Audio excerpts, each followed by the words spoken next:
45তম BCS এ আমি আন্তর্জাতিকে 20-20 পেয়েছিলাম। দেখেন আমি গণিতের টিচার, আন্তর্জাতিকে আমি 20-20 পেয়েছি। তাও কি জানেন, পরীক্ষাটার আগে আমার যতটুকু মনে আছে, পরীক্ষার আগে আমি 3-4 মাস হবে আমি আন্তর্জাতিক ধরিয়ে নাই, 3-4 মাস হবে আমি আন্তর্জাতিক ধরিয়ে নাই। বুঝতে পেরেছেন? তার মানে মানে কতটুক মানে প্রিপারেশন নিলে বা কিভাবে ক্লিয়ার প্রিপারেশন নিলে আপনি পরীক্ষার আগে 3-4 মাস আন্তর্জাতিক না ধরেও পরীক্ষায় 20-20 পাওয়া সম্ভব। আচ্ছা, এই ব্যাখ্যাটা আজকে দিচ্ছি। কেন দিচ্ছি খেয়াল করেন। অনেকেই মনে করেন যে আমি যে বলি যে প্রিলি মোটামুটি 7-8 দিন পরে, রিটেন 15-20 দিন পরে আমি পাশ করেছি, হ্যাঁ 45তম বিসিএস, অনেকেই মনে করে যে চাপাবাজি করছি। খেয়াল করেন, না, চাপাবাজি করতে আসি নাই, যেটা বাস্তব সেটাই বলছি। অনেকের বিশ্বাস হয় না, কারণ আছে। কারণ হচ্ছে কি, আমরা তো মানে এই ধরনের মোটিভেশন মানে শুনে অভ্যস্ত। 5 বছর পড়াশোনা করে, দিন রাত না খেয়ে পড়াশোনা করে বিসিএস পাশ করেছে কদু আজাদ, তারপরে আমরাকে লাভ রিয়েক্ট দিই অত্যন্ত মেধাবী কদু আজাদ। ভাই সে কি মেধাবী?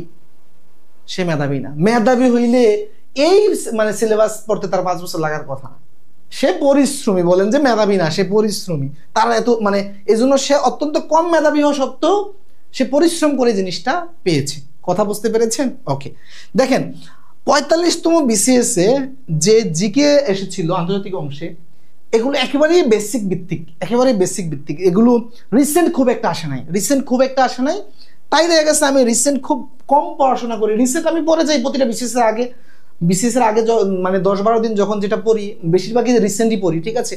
কিন্তু আমি অ্যানালাইসিস করে পড়তাম, আমি দেখলাম যে মানে 41, 42, 43 এরপরের বিসিএস গুলোতে রিসেন্ট খুব একটা আসে না।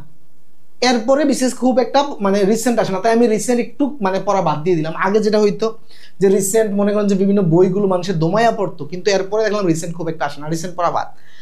দেখলাম যে আমি 5 বছর 6 বছর আগে ইউনিভার্সিটি ফার্স্ট ইয়ার সেকেন্ড ইয়ারে যখন আমি টুকটাক করে একটু একটু করে পড়ি, আমি কখনোই সিরিয়াসলি পড়ি নাই। আমি দৈনিক 1 ঘন্টা 2 ঘন্টা করে একটু একটু করে বইগুলো ঘাটতাম।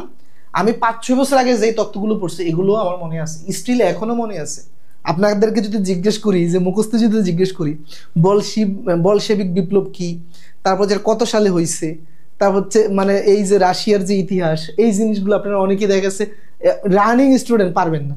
তারপর হচ্ছে কি এই যে বাস্তিল দুর্গ, ফরাসি বিপ্লব, ইরানি বিপ্লব, এই জিনিসগুলো আপনারা রানিং স্টুডেন্ট পারবেন না, কিন্তু এগুলো আমি 6-7 বছর আগে পড়ছি। হ্যাঁ, আমি ভার্সিটিতে ফার্স্ট ইয়ার সেকেন্ড ইয়ার থাকি, আমার স্টিল মনে আছে। তো এই জিনিসগুলো এতদিন কিভাবে মনে থাকে? এতদিন মনে থাকে একটা কারণেই, আপনি যখন পড়ার সময় একেবারে বেসিক ক্লিয়ার করে একেবারে পেছনের ইতিহাস সহ পড়বেন, তখন মনে থাকবে। দেখেন করোনার সময় আমার কাছে ঢাকা ইউনিভার্সিটির ইতিহাসের এক ভাই পড়তো, তখন জমে পড়াতাম, মানে প্রতি মাসে প্রতি স্টুডেন্ট 2000 করে নিতাম, প্রাইভেট ব্যাচের মতো। উনি ইতিহাসের, তো কথায় কথায় তখন তো ভিডিও কনফারেন্সে কথায় কথায় মানে আলোচনা আসলো যে ভাই কেমনে মানে পড়লে পারা যায়। আমি তাকে চীনের ইতিহাস ধরা শুরু করলাম। সে মানে বলছে ভাই আমি ইতিহাস এগুলো এত পড়ছি আমার ভার্সিটিতে, আমি পারি না, আপনি আমার চেয়ে ভালো পারেন, কিভাবে সম্ভব? দেখেন এই যে চীনের ইতিহাস, চীন কিভাবে তৈরি হলো, তাইওয়ান কিভাবে ভাগ হলো, মাও সেতুং কিভাবে আসলো, তারপর হচ্ছে চীনের এই যে মানে চীনের মানে সাংস্কৃতিক বিপ্লব, চীনের যে আপনার মহা দুর্ভিক্ষ, তারপর হচ্ছে চীন জাতিসংঘে কিভাবে গেল, তারপর হচ্ছে বাংলাদেশের যুদ্ধের সাথে চীনের জাতিসংঘে ঢুকার প্রসঙ্গ, পিংপং ডিপ্লোমেসি, সবগুলো কিন্তু একই সূত্রে গাঁথা। আপনি যখন এই টোটাল বিষয়গুলো একসাথে পড়বেন, আপনি জেনে মজা পাবেন, আপনার এগুলো আজীবন মনে থাকবে। আমাকে যদি আরো 10 বছর পরে আপনি জিগান যে চীন কত সালে মানে বেটু ক্ষমতা পাইছে, তাইওয়ান কিভাবে ভাগ হইছে, পিংপং ডিপ্লোমেসি কি, আমি 10, 20, 30 বছর পর আপনাকে এর উত্তর দিতে পারবো। কিন্তু আপনারা কি করেন, আপনারা পড়েন হচ্ছে ডাইজেস্ট, যে পিংপং ডিপ্লোমেসি কোন দেশের মধ্যে জড়িত, পড়েন হচ্ছে চীন আমেরিকা, কিন্তু এর পেছনের কাহিনী কি আর কিছুই জানেন না। তো আপনাদের মনে থাকবে কিভাবে? তাই আমি বলি যে কম পরে যদি আপনি মানে সফল হতে চান, আপনাকে প্রতিটা বিষয় কিন্তু এভাবে বেসিক ক্লিয়ার করতে হবে। বেসিক শুধু গণিতে আছে বিষয়টা তা নয়, প্রতিটা বিষয়ে বেসিক আছে, বাংলাতে আছে, ইংরেজিতে আছে, সাধারণ জ্ঞানেও আছে, ঠিক আছে। আরেকটা বিষয় যেটা করেন, প্রণালী আসছিল মনে হয় এই পরীক্ষায়, প্রণালী, ঠিক আছে। প্রণালী অনেকে যেটা করে, প্রণালী পরে হচ্ছে কিভাবে জানেন, প্রণালী পরে হচ্ছে ছন্দ দিয়া, ইউটিউবের থেকে দেখে প্রণালী মুখস্থ করার মানে ছন্দ দিয়ে পড়ে। ভাই দেখেন প্রণালী আমি পড়েছি, তাও পড়েছি মনে হয় আপনার এই তো 17-18 সালের দিকে। হ্যাঁ, আপনি এখনো আমাকে যদি প্রণালী জিজ্ঞেস করেন যে জিব্রাল্টার প্রণালী, দেখেন আমি স্টিল মুখস্থ ভিডিও করতেছি, জিব্রাল্টার প্রণালী কোন দুটি মহাদেশকে পৃথক করেছে, আমার মানচিত্র আমার চোখের সামনে বাইসে উঠতেছে।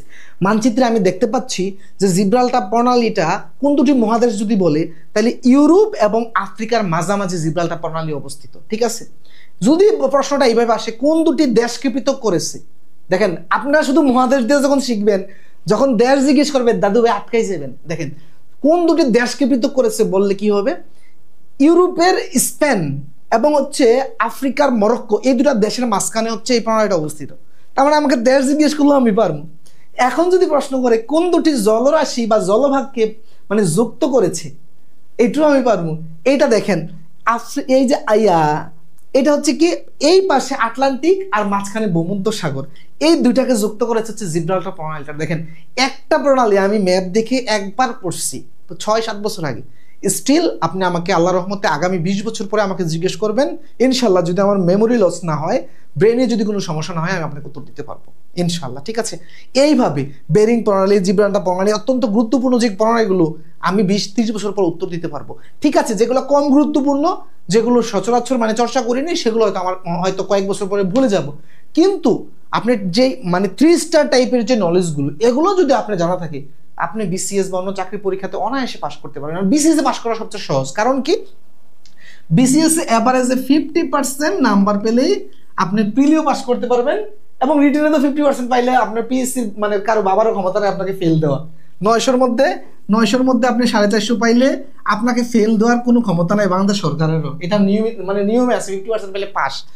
আর প্রিলিতে যেটা হচ্ছে 50% না 60% এই ধরনের কোনো মানে বলা নাই, কিন্তু আমরা এভারেজে দেখেছি যে 200 নম্বরের মধ্যে যদি আপনি 100 মানে আশেপাশে পান তাইলে পাশ করা। যেমন আমি 41তম বিসিএস ছিল আমার প্রথম, আমি 96 পেয়ে পাশ করেছিলাম। তো দেখেন আপনার যদি জাস্ট খালি মানে প্রতিটা বিষয়ের বেসিকগুলো ধারণা থাকে, তাইলে কিন্তু আপনি পাশ করতে পারবেন। ঠিক আছে, দেখেন এইভাবে প্রতিটা বিষয় ক্লিয়ার করতে হবে। এই যে আরেকটা জিনিস আমি যদি ধরি, হ্যাঁ, যে বাংলা যে কারক যদি আমি মনে করেন যে আপনাকে ধরি যে কারক, এই যে দেখেন রহিম ফুটবল খেলে আর রহিম ক্রিকেট খেলে, এখানে ফুটবল আর ক্রিকেট কোনটা কোন কারকে বিভক্তি খেয়াল করেন। এই যে দেখেন ফুটবল খেলে এইটা হচ্ছে করণ কারক, কিন্তু ক্রিকেট খেলে এটাও তো খেলা, এইটা হচ্ছে কর্মকারক। কেন এইটা করণ কারক আর ওই একই মানে দুইটাই খেলা, ফুটবলটা করণ আর ক্রিকেটটা কেন কর্ম, এই ব্যাখ্যাটা অনেক টিচারও দিতে পারবে না, বাংলার অনেক টিচারও দিতে পারবে না। হ্যাঁ অনেকে পারবে, কিন্তু কিছু কিছু টিচার পারবে না, সেটা বলতে স্যার স্টুডেন্টরা তো এটা ব্যাখ্যাটা বোঝেই না। তিলে তৈল হয়, তিলে তৈল আছে, দেখেন একেবারেই কাছাকাছি, কিন্তু আপনার এখানে লিটল বিট পার্থক্য আছে। তিলে তৈল হয় এটা হচ্ছে অপাদান, আর তিলে তৈল আছে এটা হচ্ছে অধিকরণ।